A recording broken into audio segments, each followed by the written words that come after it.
नमस्कार विद्यार्थी मित्रांनो, VJC स्टडीच्या यूट्यूब चॅनलवरती आपलं स्वागत आहे. आपण पॉलिटी PYQ ॲनालिसिस सिरीज पाहतोय. राज्य लोकसेवा आयोगाने म्हणजे MPSCनी 2011 ते 2025 मध्ये जे पर्टिक्युलर पॉलिटीवरती 2700+ प्रश्न विचारलेले आहेत, तर त्या प्रश्नाचं अचूक उत्तर आणि परीक्षाभिमुख परिपूर्ण विश्लेषण या सिरीजमध्ये आपण पाहतोय. आजचा जो आपला टॉपिक आहे तो राज्य विधिमंडळ चालू आहे. त्याच्यातल्या राज्य विधिमंडळाच्या ज्या विविध प्रक्रिया आहेत, तर त्या प्रक्रियेवरती आधारित जे आयोगाने प्रश्न विचारलेले आहेत 2011 पासून 2025 पर्यंत, तर त्या प्रश्नांचं विश्लेषण आपण या सिरीजमध्ये करतोय.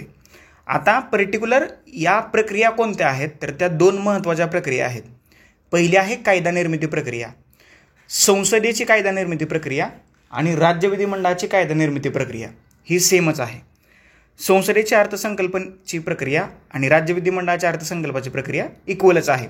फक्त तिथं सभागृहाचा फरक आहे. म्हणजे संसदेत राज्यसभा आणि लोकसभा, विधिमंडळाच्या बाबतीत ज्या राज्यामध्ये विधान परिषद अस्तित्वात आहे तिथं विधानसभा आणि विधान परिषद, आणि जिथं विधान परिषद अस्तित्वात नाही आहे तिथं फक्त विधानसभा. बाकी जर का तुम्ही या दोन्ही गोष्टींचा अभ्यास म्हणजे विधिमंडळ आणि संसद, राज्याचं विधिमंडळ आणि संसद याचा अभ्यास जर का तुम्ही तुलना करून केला तर तुम्हाला हे सोपं जाऊ शकतं. म्हणजे वेगळ्या पद्धतीने तुम्हाला अभ्यास करावा लागणार नाही. वेगळ्या पद्धतीने तुम्हाला कशाचा अभ्यास करावा लागेल? कलमांचा, आर्टिकलचा. म्हणजे संसदेचं अर्थसंकल्पाचं कलम 112 आहे आणि राज्य विधिमंडळाच्या अर्थसंकल्पाचं कलम 202 आहे. हे फक्त तुमच्या लक्षात आलं असेल. जे कलमातला फरक आहे, बाकी समिती असतील, प्रक्रिया असतील, पदाधिकारी असतील, यांची तरतुदी आहेत, यांचे अधिकार आहेत, यांची भूमिका किंवा रूल आहे, ह्या जवळजवळ सेम आहेत. ही गोष्ट लक्षात ठेवा. त्याच्यामुळं राज्य विधिमंडळाचा अभ्यास करताना आणि संसदेचा अभ्यास करताना हे दोन्ही ॲट अ टाईम करण्याचा प्रयत्न करा. त्याच्यामुळे तुम्हाला ते सोपं जाऊ शकतं. आज आपण पर्टिक्युलर राज्य विधिमंडळाच्या ज्या विविध प्रक्रिया आहेत त्याच्यातल्या दोन महत्त्वाच्या प्रक्रिया, कायदा निर्मितीची प्रक्रिया आणि अर्थसंकल्पाची प्रक्रिया, तर याचा अभ्यास करताना 5 महत्त्वाचे घटक आहेत. पहिलं, घटनात्मक तरतुदी. ओके, ही गोष्ट महत्त्वाची आहे. घटनात्मक तरतुदीची गोष्ट का महत्त्वाची आहे? तर ह्याच्यात वेगवेगळ्या विधेयकांच्या व्याख्या आहेत, वार्षिक वित्तीय पत्रक आहे, म्हणजे अंदाजपत्रकाबद्दलची कलमं आहेत, आणि इतर जी कलमं आहेत तर त्याचा तुम्हाला अभ्यास करायचा आहे. त्याच्यामुळे घटनात्मक तरतुदीबद्दल अभ्यास करणं गरजेचं आहे. कुठली कलमं आहेत ते मी तुम्हाला पुढे सांगतोच. सभागृहाच्या बैठका, सत्र समाप्ती आणि अन्य बाबी ज्या आहेत, म्हणजे बैठका कधी असतात, किती वेळा होतात, सत्र समाप्ती करण्याचा अधिकार कोणाला आहे, आणि इतर महत्त्वाच्या बाबी आहेत तर त्याच्याबद्दल तुम्हाला अभ्यास करायचा आहे. अर्थसंकल्पाची प्रक्रिया कुठून सुरुवात होते, कशी सुरुवात होते, सभापतीची भूमिका काय असते, वित्त मंत्रालयाची भूमिका काय असते, वित्त मंत्र्याची भूमिका काय असते, अर्थसंकल्पाची प्रक्रिया जी आहे तर ती कशी चालते.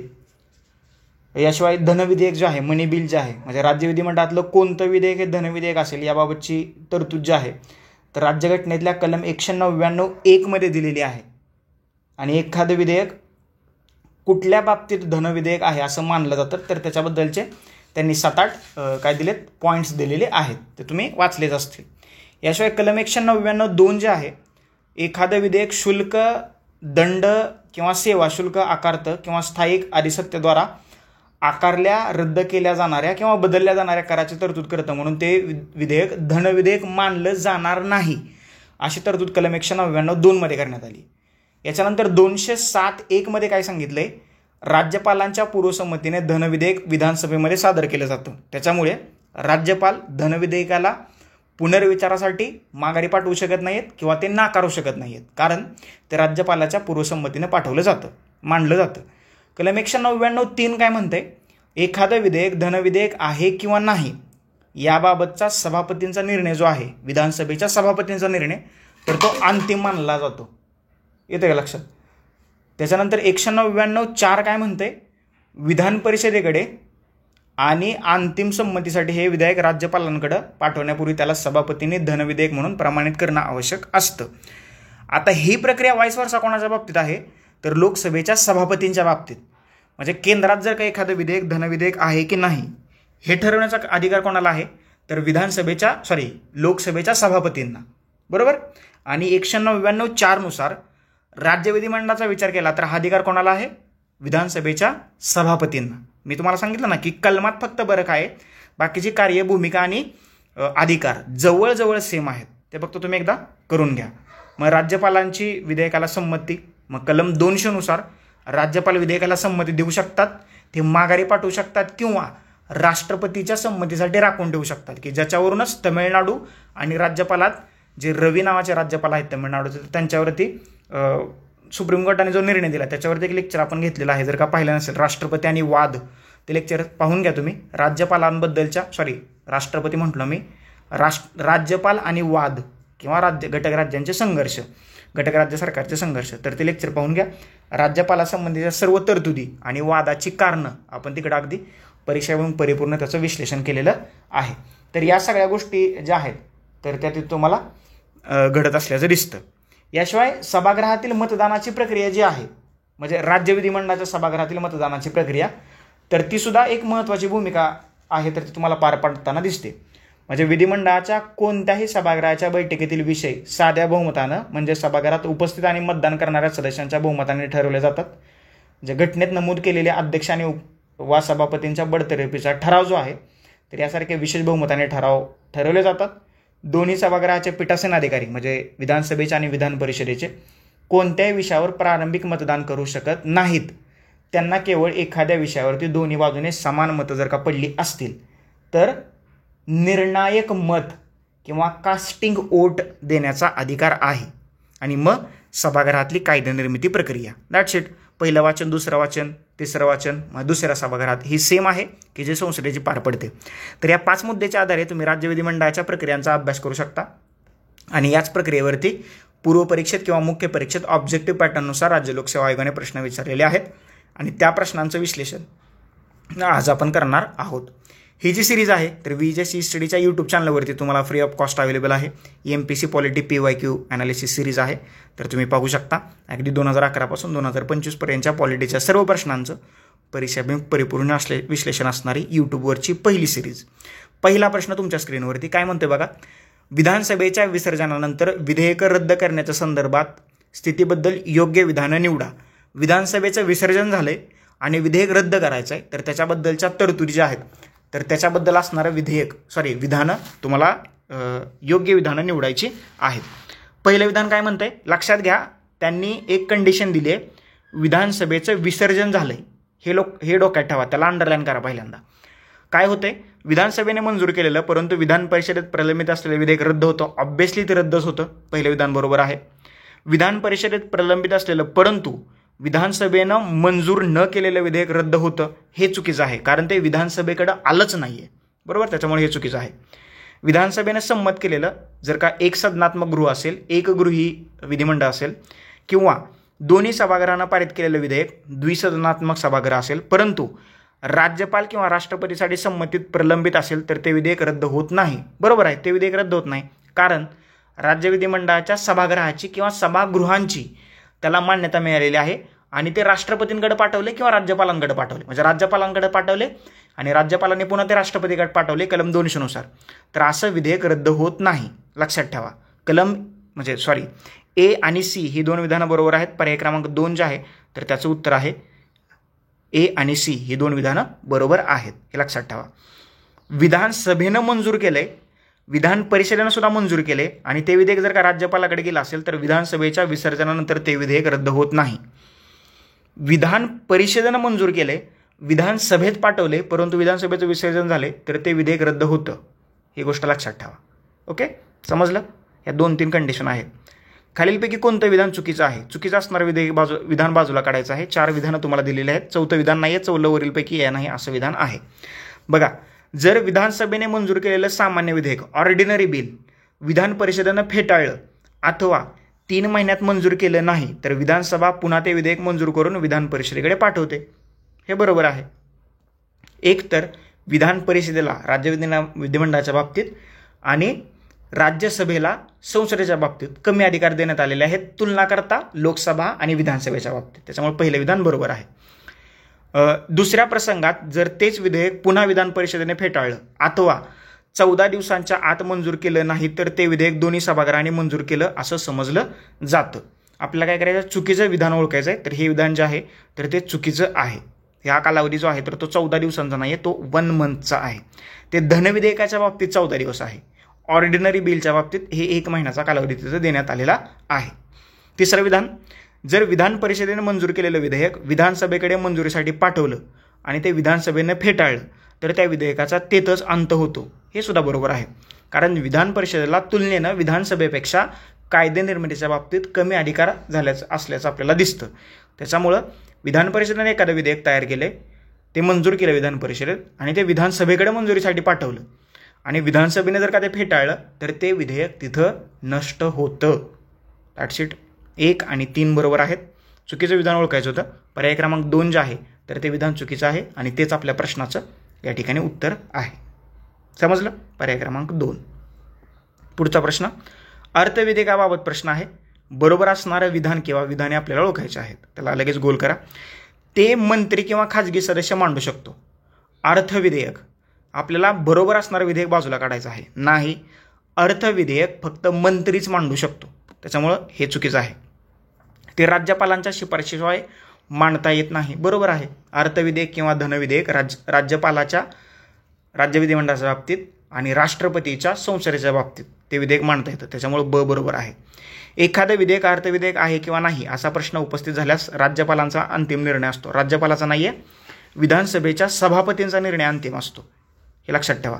आणि संसदेच्या बाबतीत लोकसभेच्या सभापतींचा. क जे आहे तर ते चुकीचं आहे. जर दोन्ही सभागृहांमध्ये अर्थविधेयकाबाबत पेच निर्माण झाल्यास राज्यपालास विधानसभा किंवा विधान परिषदेची संयुक्त बैठक बोलावू शकतात. अशी कोणतीही तरतूद राज्यघटनेत करण्यात आलेली नाही. अर्थविधेयक म्हणजे धनविधेयकाच्या बाबतीत आणि घटनादुरुस्तीच्या विधेयकाच्या बाबतीत संसदेला सुद्धा संयुक्त बैठक बोलवता येत नाही. ही गोष्ट लक्षात ठेवा. सर्वसाधारण विधेयकं आणि कलम 117, 2 आणि 3 मध्ये ज्या विधेयकांची तरतूद करण्यात आलेली आहे तर अशाच विधेयकांबद्दल राष्ट्रपतींना संयुक्त बैठक बोलवण्याचा अधिकार देण्यात आलेला आहे. कलम 108 नुसार विधिमंडळाला, राज्य विधिमंडळाला ही संयुक्त बैठकीची तरतूद जी आहे तर ती लागू नाही. आणि आत्तापर्यंत फक्त 3 वेळा संसदेची संयुक्त बैठक बोलवण्यात आलेली आहे. जी संसदेची लेक्चर पाहिली त्याच्यामध्ये मी तुम्हाला सांगितलेलं आहे, ते एकदा पाहून घ्या. तर तुम्हाला काय करायचं होतं, याच्यातलं बरोबर असणारं विधान ओळखायचं होतं. तर फक्त ब जे आहे तर ते विधान बरोबर आहे. पर्याय क्रमांक 2 जे आहे तर त्या प्रश्नाचं या ठिकाणी बरोबर उत्तर आहे.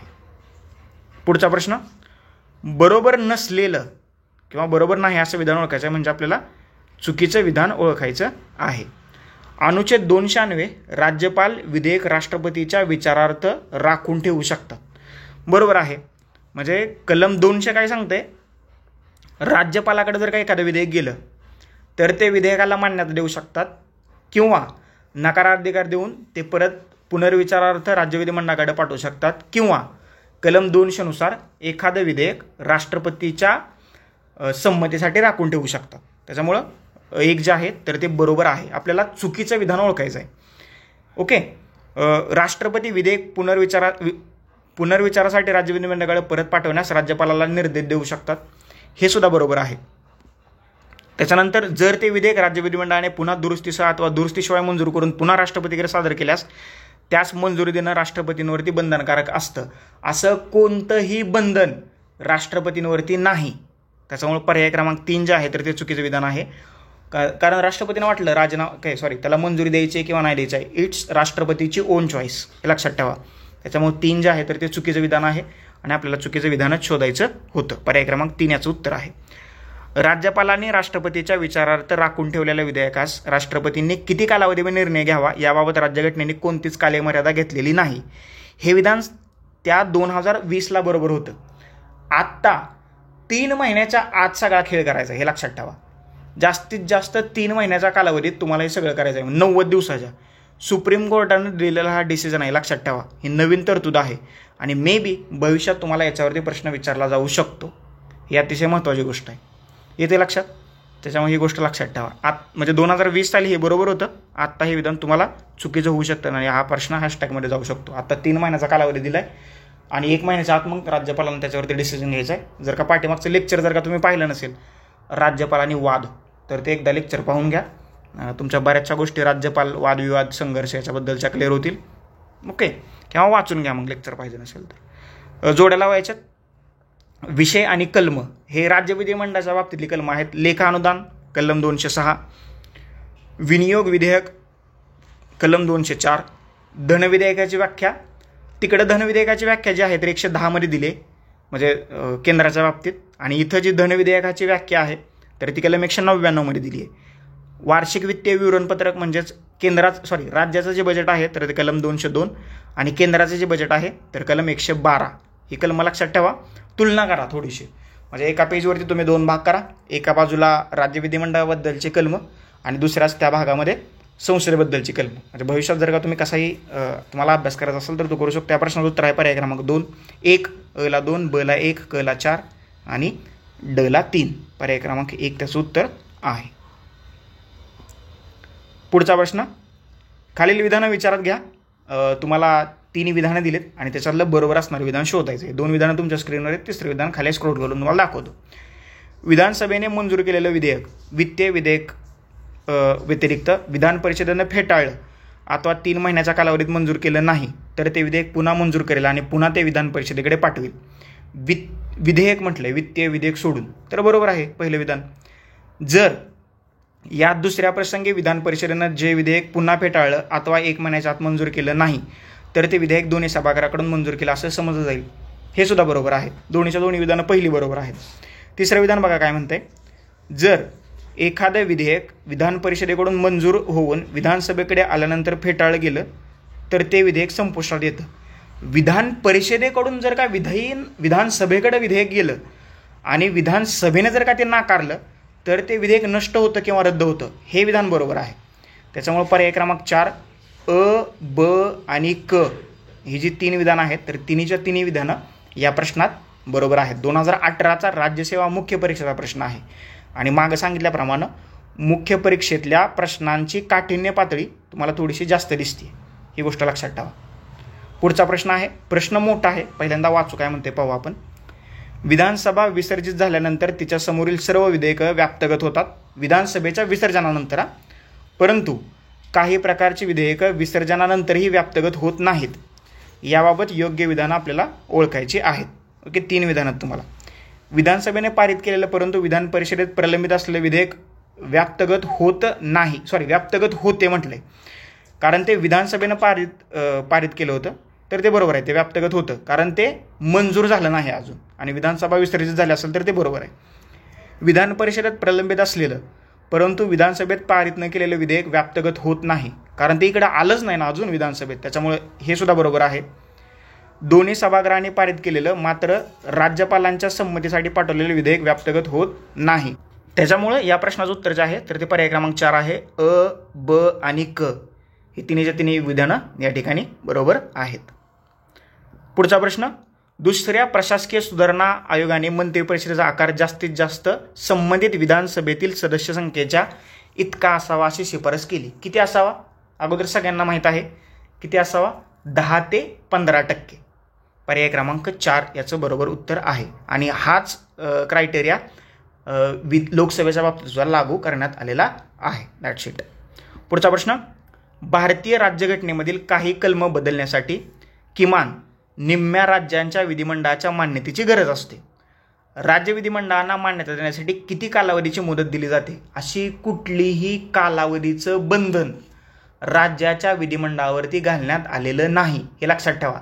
फक्त संसदेचं विशेष बहुमत प्लस निम्म्या राज्यांची मान्यता ज्यावेळेस असते, म्हणजे सपोज भारतात आता 28 घटक राज्य आहेत. ओके, निम्म्यापेक्षा जास्त म्हणजे किती, 14+ राज्यांनी मान्यता द्यायला पाहिजे. 14+1 राज्यांनी मान्यता द्यायला पाहिजे. 14+1 राज्यांनी मान्यता 10 दिवसात दिली तरी चालते आणि 4 महिन्यात दिली तरी चालते. असं कुठलंही बंधन राज्याच्या विधिमंडळावरती घालण्यात आलेलं नाही आहे. पर्याय क्रमांक 3 जे आहे तर या प्रश्नाचं उत्तर या ठिकाणी आहे. That's it. पुढचा प्रश्न, नवी अखिल भारतीय सेवांची निर्मिती कोण करू शकतं? हा प्रश्न खरं तर संसदेतला आहे. संसद आणि त्यातल्या त्यात कलम 312 नुसार राज्यसभा करू शकते. लक्षात ठेवा. पर्याय क्रमांक 2 याचं बरोबर उत्तर आहे. भारताच्या संचित निधीतून देयक पेमेंट देण्यासाठी डॅशद्वारे अधिकृत केलं जातं. कोणाद्वारे? विनियोजन विधेयक कलम 114 आणि कलम 204. पर्याय क्रमांक 2. त्याच्यानंतर अयोग्य कथन ओळखायचं आहे. आता हा प्रश्न हॅशटॅग आहे.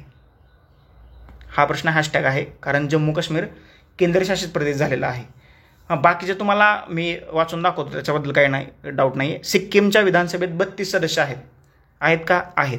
विधान परिषदेचे 1/3 सदस्य पदवीधर मतदारसंघाद्वारे निवडले जातात. आता विधान परिषदेच्या बाबतीत पर्टिक्युलर जर का काय म्हणतो आपण त्याला, विधान परिषदेची सदस्य संख्या जी आहे तर त्याच्याबद्दल जर का तुम्ही वाचला असेल किंवा मागच्या लेक्चरमध्ये मी जे तुम्हाला सांगितले सदस्य संख्या, तर मी तुम्हाला ते अजून एकदा सांगतो. 1/3 सदस्य राज्यातील नगरपालिका, जिल्हा परिषद यासारख्या इतर स्थानिक संस्थांच्या सदस्याद्वारे निवडले जातात. 1/12 सदस्य अशा पदवीधर मतदारांकडून निवडले जातात जे पदवीधर राज्यात वास्तव्य करणारे आणि ज्यांना पदवी संपादन करून 3 वर्ष पूर्ण झालेली आहेत. दुसरे 1/12 सदस्य राज्यातील शैक्षणिक संस्थांमध्ये माध्यमिक व त्यापेक्षा वरिष्ठ पातळीवर किमान 3 वर्ष अध्यापन करत असलेल्या मतदारांकडून किंवा शिक्षक मतदारसंघाकडून निवडले जातात. 1/3 सदस्य संबंधित राज्यातील विधानसभेच्या सदस्याद्वारे निवडले जातील. तथापि हे निवडलेले सदस्य विधानसभेचे सदस्य असू नयेत अशी अट घालण्यात आलेली आहे. आणि उर्वरित जे 1/6 सदस्य असतील तर ते राज्यपाल कलम 171च्या 5 मध्ये नमूद केल्याप्रमाणे नामनिर्देशित करतात. तर 1/3 सदस्य कोणाकडून निवडले जातात? विधानसभेच्या सभापतीद्वारे. आणि दुसरे 1/3 सदस्य जे आहेत तर ते राज्यातील नगरपालिका, जिल्हा परिषद इत्यादींच्या स्थानिक स्वराज्य संस्थांच्या सदस्यांद्वारे. त्याच्यामुळं हे पदवीधरमधनं किती 1/12 सदस्य निवडले जातात, हे लक्षात ठेवा. त्याच्यामुळे हे विधान चुकीचं आहे, पहिलं चुकीचं आहे.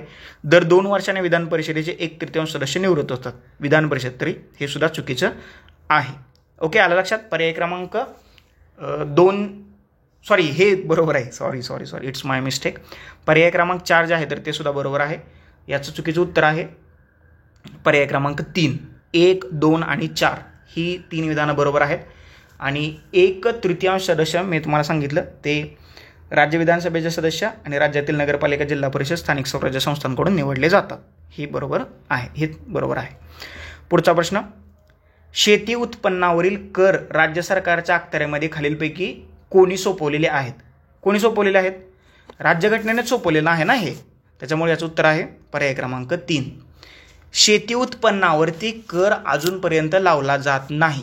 शेतीतनं मिळणारं उत्पन्न जे आहे तर ते इन्कम टॅक्स फ्री आहे, त्याच्यावरती कुठलंही टॅक्स आकारला जात नाही. त्याच्यामुळं हे मोठे मोठे आमदार खासदार जे आहेत ना तर ते व्यवसाय काय दाखवतात? शेती. कारण तिथं ब्लॅकचं व्हाईट करता येतं. म्हणजे आपला शेतकरी काळ्या मातीतनं सोनं पिकवतो कष्ट करून, आणि मात्र आमदार खासदार काय करतात? त्यांनी काळ्या कृतीतून कमवलेले काळे पैसे वाईट करण्यासाठी मात्र आपला व्यवसाय शेती दाखवतात. अच्छा बघा, नाही या विषयावरती बोलायलाच नको, नाहीतर विषयांतर होते. Back to topic. शेती उत्पन्नावरील कर्ज राज्य सरकारच्या अखत्यारीमध्ये खालीलपैकी कोणी सोपवले? तर कॉन्स्टिट्यूशन ऑफ इंडिया, भारतीय राज्यघटनेने. पर्याय क्रमांक 3 याचं बरोबर उत्तर आहे. पुढचा प्रश्न, खालीलपैकी कोणतं विधान बरोबर नाही? बरोबर नाही याचा अर्थ चुकीचं असणारं विधेयक ओळखायचं आहे. बघा, विधान परिषद एकूण 6 महिन्याच्या कालावधीसाठी सामान्य विधेयक रोखू शकते किंवा विलंब करू शकते. चुकीचं विधान आहे हे, चुकीचं, ॲब्सोल्युटली चुकीचं आहे. राज्य विधिमंडळाच्या दोन्ही सभागृहांच्या संयुक्त बैठकीची यंत्रणा राज्यघटनेने दिलेली नाही. बरोबर आहे. म्हणजे कलम 108 नुसार जी संयुक्त बैठक बोलवली जाते तर ती फक्त संसदेच्या बाबतीत बोलवली जाते, राज्य विधिमंडळाच्या बाबतीत नाही. त्याच्यामुळे ब विधान बरोबर आहे. जेव्हा विधान परिषदेमध्ये अस्तित्वात असलेले सामान्य विधेयक विधानसभेकडे पाठवले जातं, ते जर विधानसभेने फेटाळलं तर ते विधेयक संपुष्टात येतं आणि मृत होतं. मी सुरुवातीला सांगितल्याप्रमाणे विधान परिषदेला कायदा निर्मितीच्या बाबतीत कमी प्रकारचे अधिकार राज्यघटनेनेच दिलेले आहेत. त्याच्यामुळं विधान परिषदेनं जर का एखादं विधेयक मंजूर केलं, स्वतः विधान परिषदेत त्या विधेयकाची सुरुवात होऊन, आणि ते जर का मंजुरीसाठी विधेयक विधानसभेकडे पाठवलं आणि विधानसभेने जर का ते फेटाळलं तर ते संपुष्टात येतं किंवा ते मृत होतं, हे लक्षात ठेवा. ओके, त्याच्यामुळं क सुद्धा विधान बरोबर आहे. चुकीचं विधान आपल्याला ओळखायचं होतं. पर्याय क्रमांक 1 जे आहे विधान अ जे आहे तर या ठिकाणी चुकीचं आहे. That's it. पुढचा प्रश्न, राज्य विधिमंडळाबाबत जोड्या तुम्हाला लावायच्या आहेत, कलम आणि तरतूद. कलम 203 काय म्हणतंय? अंदाजपत्रकाबाबत विधिमंडळातील कार्यपद्धती. आणि कलम 202 मध्ये काय आहे? राज्य विधिमंडळाचा अर्थसंकल्प, वार्षिक वित्तीय विवरणपत्र. कलम 204 काय म्हणतंय? विनियोजन विधेयक. कलम 205 काय म्हणतंय? पूरक, अतिरिक्त किंवा अधिक अनुदाने. आणि कलम 206 काय म्हणते, लेखानुदाने, प्रत्यानुदाने आणि अपवादात्मक अनुदाने कलम 206 नुसार. त्याच्यामुळे या प्रश्नाचं उत्तर आहे पर्याय क्रमांक 2, अ ला 4, ब ला 3, क ला 2 आणि ड ला 1. हे लक्षात ठेवा. कलम थोडीशी लक्षात ठेवा, म्हणजे 112च्या पुढची मागची 4-5 कलम आणि 202च्या पुढची मागची 4-5 कलम लक्षात ठेवा. याच्यावरती जोड्या लावायला प्रश्न आलेले आहेत. फॉर एक्झाम्पल तुमच्या स्क्रीनवरचा हा प्रश्न येतं का लक्षात. आणि हे 112 आणि 202, 112 संसदेचा अर्थ म्हणजे केंद्रातला अर्थसंकल्प आणि 202 राज्याचा अर्थसंकल्प. हे लक्षात ठेवा. राज्यघटनेत अर्थसंकल्प किंवा बजेट हा शब्दप्रयोग कुठंही वापरलेला नाही. ही गोष्ट अतिशय महत्त्वाची आहे आणि ती तुम्ही लक्षात ठेवा.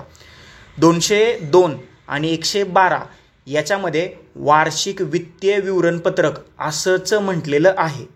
ओके, त्याच्यामुळे प्रश्न आला तर बजेट किंवा अर्थसंकल्प हा शब्दप्रयोग तुम्हाला राज्यघटनेत कुठंच पाहायला मिळणार नाही. बरोबर, आलं का लक्षात. चला आता पुढचा प्रश्न आहे, राज्य विधिमंडळ डॅश डॅश विषयासंदर्भात कायदा करू शकतं. कुठल्या कुठल्या विषयासंदर्भात कायदा करू शकतं? फक्त राज्य सूचीतील आणि समवर्ती सूचीतील. केंद्र सूचीतील काही संबंधच नाही. पर्याय क्रमांक 1 बरोबर आहे, पर्याय क्रमांक 2 बरोबर आहे. त्याच्यामुळे याचं उत्तर आहे पर्याय क्रमांक 3. वरीलपैकी दोन्ही विधानं म्हणजे 1 आणि 2 बरोबर आहेत. ओके, पुढचा प्रश्न, खालीलपैकी कोणत्या बाबी राज्याच्या महसुलाचा भाग नाहीत? हा जो प्रश्न आहे तर आयोगाने हॅशटॅग केला, त्याच्यामुळे आपण हॅशटॅग करू सोडून देऊ. हा प्रश्न बघा, आयोगाने जे प्रश्न कॅन्सल केलेले आहेत ते प्रश्न पुन्हा कधीच रिपीट झाले नाहीत.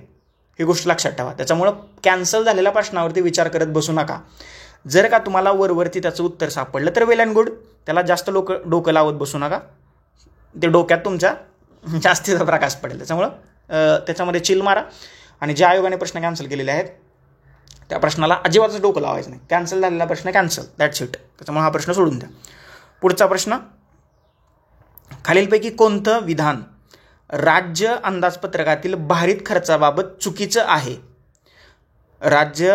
कोणतं विधान राज्य अंदाजपत्रकातील भारित खर्चाबाबत चुकीचं आहे आणि चुकीचं असणारं विधान आपल्याला विधान ओळखायचं आहे. विधानसभा अध्यक्ष आणि उच्च न्यायालयाचे न्यायाधीश यांचा पगार व भत्त्याचा खर्च भारित खर्च आहे. बरोबर आहे ना, भारित खर्चच आहे ना. विधानसभेचे अध्यक्ष आणि उच्च न्यायालयाचे न्यायाधीश, बघा, उच्च न्यायालयांच्या न्यायाधीशांचा पगार राज्याच्या संचित निधीतून दिला जातो, परंतु उच्च न्यायालयांच्या न्यायाधीशाचं निवृत्ती वेतन मात्र केंद्राच्या संचित निधीतून दिलं जातं. ही गोष्ट लक्षात ठेवा. राज्य विधिमंडळ कायदा करून भारतीय राज्यघटनेत नमूद विशिष्ट बाबींशिवाय इतर खर्च भारित म्हणून जाहीर करू शकतं. हे सुद्धा बरोबर आहे. भारित खर्च विधानसभेत मतास टाकता येत नाही, हे सुद्धा बरोबर आहे. तिसरं सुद्धा विधान बरोबर आहे. भारित खर्चाबाबत विधिमंडळात चर्चा करता येत नाही, तर चर्चा होते, फक्त तिथं मतदान होत नाही. त्याच्यामुळं 4 जे आहे तर ते 4 चुकीचं आहे आणि तेच आपल्या प्रश्नाचं या ठिकाणी उत्तर आहे. वरची 1, 2, 3 विधानं या ठिकाणी बरोबर आहेत. तर अशा रीतीनं राज्य विधिमंडळाच्या ज्या 2 महत्त्वाच्या प्रक्रिया होत्या, कायदा निर्मिती प्रक्रिया आणि दुसरी कुठली प्रक्रिया आहे तर दुसरी आहे काय ती अर्थसंकल्पाची प्रक्रिया. तर याच्याबद्दलची माहिती मी तुम्हाला इथं देण्याचा प्रयत्न केलेला आहे. याच्याबद्दल जर का तुम्हाला अजून काही डाऊट, क्वेरीज, क्वेश्चन, सजेशन असतील कमेंट बॉक्समध्ये कमेंट करा. तुमच्या सगळ्या प्रश्नांची उत्तर देण्याचा मी प्रयत्न करत आलो आणि करत राहीन, त्याच्याबद्दल काही डाऊट नाही आहे. विधानसभेचे विधान परिषद आणि विधानसभा यांच्या अधिकारांची तुलना जी आहे तर ती आपण मागच्या लेक्चरमध्ये केलेली आहे. ती तुम्ही एकदा जरा पाहून घ्या की आता एकदा इथं सांगू. बरं चला एकदा सांगूनच टाकतो. विधान परिषद आणि विधानसभा, बघा, विधान परिषदेमध्ये धनविधेयक सभागृहात धनविधेयक फक्त विधानसभेतच मांडता येतं. धनविधेयकाबाबत विधान परिषदेला दुरुस्ती करता येत नाही किंवा ते नाकारता येत नाही. धनविधेयकाबाबतचा अंतिम निर्णय विधानसभा घेते. कोणतेही विधेयक हे धनविधेयक आहे की नाही हे ठरवण्याचा अधिकार फक्त विधानसभेला आहे. सर्वसाधारण विधेयक संमत करण्याचा व नाकारण्याचा अंतिम अधिकार विधानसभेला आहे. सर्वसाधारण विधेयक रोखून धरणं किंवा जास्तीत जास्त 4 महिन्यापर्यंत, प्रारंभी ते 3 महिने होतं, नंतर 1 महिना वाढवला, 4 महिन्याचा विलंब जो आहे सर्वसाधारण विधेयकाच्या बाबतीत तर विधान परिषद करते. अंदाजपत्रकाबाबत सर्व अधिकार विधानसभेकडे आहेत. अंदाजपत्रकावर चर्चा करता येते, परंतु मागण्याच्या अनुदानावर मतदान करता येत नाही विधान परिषदेला. मंत्रिमंडळावर अविश्वासाचा ठराव मांडण्याचा अधिकार फक्त विधानसभेलाच आहे. विधान परिषदेत मंत्रिमंडळावरती अविश्वास ठराव आणता येत नाही. राष्ट्रपती आणि राज्यसभा सदस्यांच्या निवडणुकीत सहभागी होता येत नाही विधान परिषदेच्या सदस्यांना. राष्ट्रपती आणि राज्यसभेच्या निवडणुकीत मतदान करता येतं विधानसभेच्या सदस्यांना. घटनादुरुस्ती विधेयकावर प्रभाव नाही विधान परिषदेचा, घटनादुरुस्ती विधेयकावर निर्णायक प्रभाव पडता येतो विधानसभेला. ओके. आणि अशा रीतीनं हे जे आपण घटनात्मक प्रक्रिया होत्या विधानसभेच्या आणि विधान परिषदेच्या, तर त्याच्याबद्दलचं इथं आपण चर्चा केलेली आहे. VGS ई स्टडी हा जो ऑनलाईन लर्निंग प्लॅटफॉर्म आहे, तर ती अधिकारी आणि महाराष्ट्रातील तज्ज्ञ फॅकल्टीचं मार्गदर्शन, बदललेल्या अभ्यासक्रमावर आधारित परीक्षा परिपूर्ण तयारीसाठी फ्री वन स्टॉप सोल्युशन म्हणजे VGS ई स्टडी हा ऑनलाईन लर्निंग प्लॅटफॉर्म. सध्या VGS ई स्टडी हा ऑनलाईन लर्निंग प्लॅटफॉर्म आहे, तर तो फेसबुक, इंस्टाग्राम, व्हॉट्सॲप, यूट्यूब आणि टेलिग्राम या 5 सोशल मीडियावरती उपलब्ध आहे. आणि या 5ही सोशल मीडियाचा लिंक्स तुम्हाला खाली डिस्क्रिप्शन बॉक्समध्ये दिलेला आहे. त्या लिंकवरती क्लिक करा आणि VGS ई स्टडी या ऑनलाईन लर्निंग प्लॅटफॉर्मला जॉईन व्हा. लेक्चर कसं वाटलं कमेंट बॉक्समध्ये कमेंट करून सांगा. आवडला असेल तर लाईक करा, जास्तीत जास्त लोकांपर्यंत शेअर करा. चॅनलवरती नवीन असेल तर चॅनल सबस्क्राईब करा, शेजारी जी बेल आयकॉन दिली ती प्रेस करा, जेणेकरून नवीन लेक्चरचं नोटिफिकेशन सर्वात पहिल्यांदा तुम्हाला येतील. तुर्तास आता आपण इथं थांबूया. Thank you so much. धन्यवाद मित्रांनो. नेक्स्ट लेक्चरमध्ये आपण भेटूयाच.